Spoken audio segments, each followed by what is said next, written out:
You're watching Hollywood One-on-One, presented by Staros Entertainment.tv. Hi, this is TYRONE TANN with Staros Entertainment.tv, and we're going one-on-one here with a good old friend of mine, Johnny ASUNCION. How you doing, sir? How's it going, Ty? Good, man. Listen, we go back, I would say... 12 years. 12 years. 12 years. We worked together before on a film, and then we also produced together a movie, Young Hollywood, correct? That's right. And other than that, I've seen you grow so much as an artist, as a actor, and a filmmaker. And you know what I want the audience to see is how much you've not only just inspired, I think, others around you, because I've noticed when you've worked with other people, but you know, just inspirations to your fellow colleagues, and you know, inspiration to a lot of us, you know, because you know that's how we grew up, just supporting each other. And I love seeing the progress of what you've done, you know. And you got a film here, Float, that you It just came out. It's a feature film, my first feature I've done, and it's out right now on Amazon.com. And I just want to say, Ty, thanks. You've been very fundamental, actually. I know you probably don't want me to say this, but you've helped me through the years. After we met, I was, you know, dabbling in acting, and then sort of segued into filmmaking.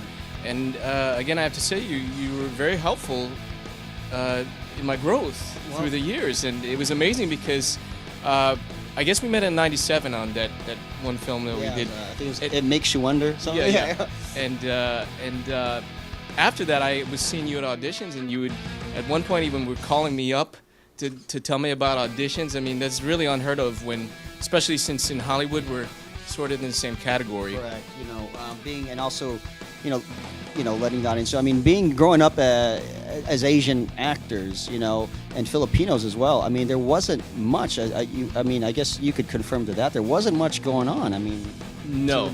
But as a testament to you, you were pretty confident in yourself, so you figured, look, you know, it's not about, you know, it's about helping other people out, and may the best man win. And in addition to that, when they came out with all the digital equipment in, I think, 2000, 2001, that's when I sort of started making my own shorts. And again, you were always very helpful. After a while, we would, I guess, run into each other 3-4 times a year. And, you know, at every juncture, I was just very pleased, because you give me a lot of good advice, so thanks. Well, no, you're welcome, and it just, you know, it was my pleasure to, not only that, not just to help a friend out, but just to help, I think, other artists. And I think that's the goal of the program, is to just inspire other people. Now, Johnny, obviously, I know what you're about, and you know, your morals and everything, but what, you know, for the audience out there, what or who in your life inspired you to become an actor and then a filmmaker? Right. Well, you know, I think anyone who has longevity in this business has a strong base, probably from either their faith or family, or a combination of both, which I do. And when I first came out here, the year that I met you, I was actually a friend of mine visiting Jonathan Sheck. Another guy who was instrumental, and just sort of was tagging along to what he was doing. He's an actor, very successful actor, and sort of got into that. And I said, "Hey, John, this is great." He goes, "Why don't you take a class?" And you know, it sprung from there. And again, after a couple of years, I got more into the filmmaking, and that in itself is you know, I think it's for me, it was easier to be able to have small moral victories and keep going, as opposed to what with my acting, you know, it was. I feel in more control as a filmmaker. That doesn't necessarily make it easier, but it really helps when, again, you have a finished product. And especially early in my career, I was able to make shorts one after the other. And then you get to a point where, you know, when you want to get to the next level and start doing features, then it's a little bit different, because you're dealing with money, sometimes other people's money, and you have to make different choices, and you have to start listening to the people around you. And that's sort of what I did. Now, Float was really the first film that had any kind of a budget. It was under SAG, so and I had written the script, and Gregory Itzin, who's this guy over here, he was teaching a class at the Actors Playpen. Yeah. which the guy who runs the playpen is Haraj, a good buddy of mine who we're producing films now. And I approached Greg with the script, and that's when he said, "Oh, this is pretty good. You know, if you get it together, give me a call." And I did. One of the wonderful woman I met through you, Kimberly. Mm-hmm. Kimberly Bouquet, Yeah. And we kept. I met her on a set of that movie that you were. That was POV, The Camera's Eye, Okay. which was a project that I produced and directed and wrote, and which was I had a wonderful experience with your producing partner Kimberly, and I guess that's how you guys kind of. In 2004 or 2005. Yeah, I believe 2004-ish, 5-ish. Yeah, so we kept in touch, and several years later I approached her about this, and she was sort of the lead executive producer, helped me get things started, and we sort of put it together. And it's one of those things as a filmmaker, you still always think, well, if I had the crane, if I had the dolly, if I had a bigger lighting package. But again, it's just a matter of, you should be happy where you're at, and I've been able to do that.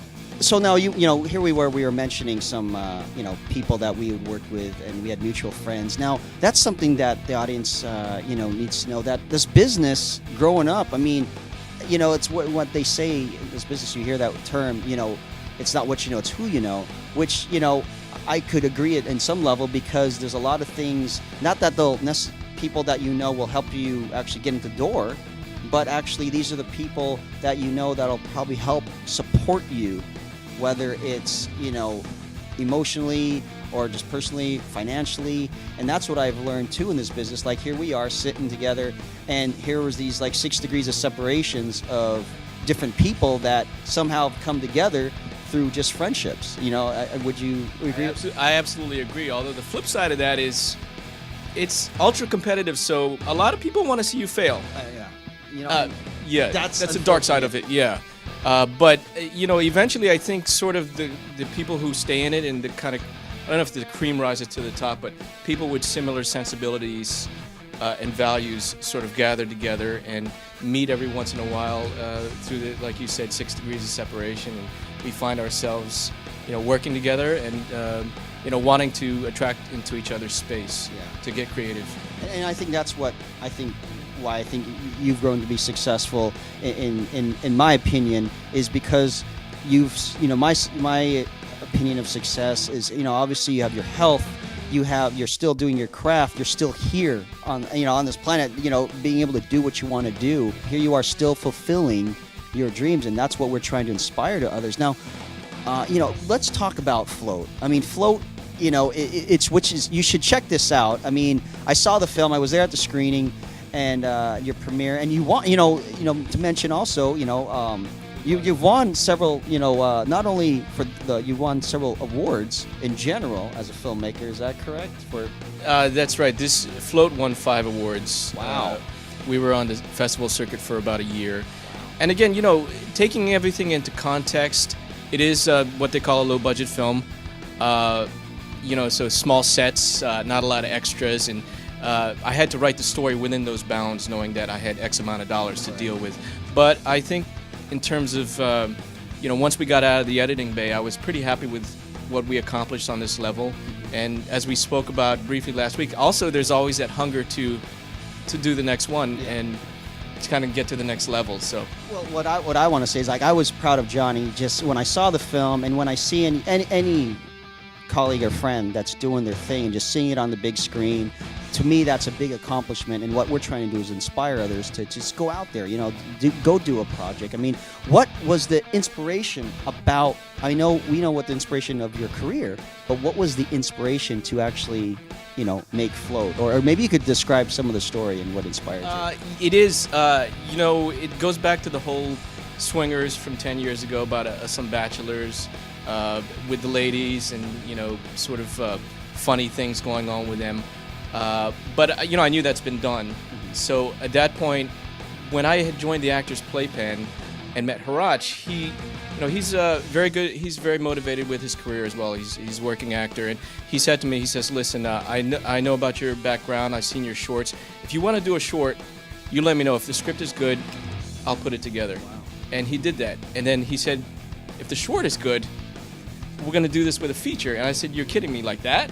Because as you know, Yeah. through the years, sometimes you can look and turn over all kinds of rocks and come up with nothing. But every once in a while, as you see, like everything kind of perfect storm comes together, and it just happens.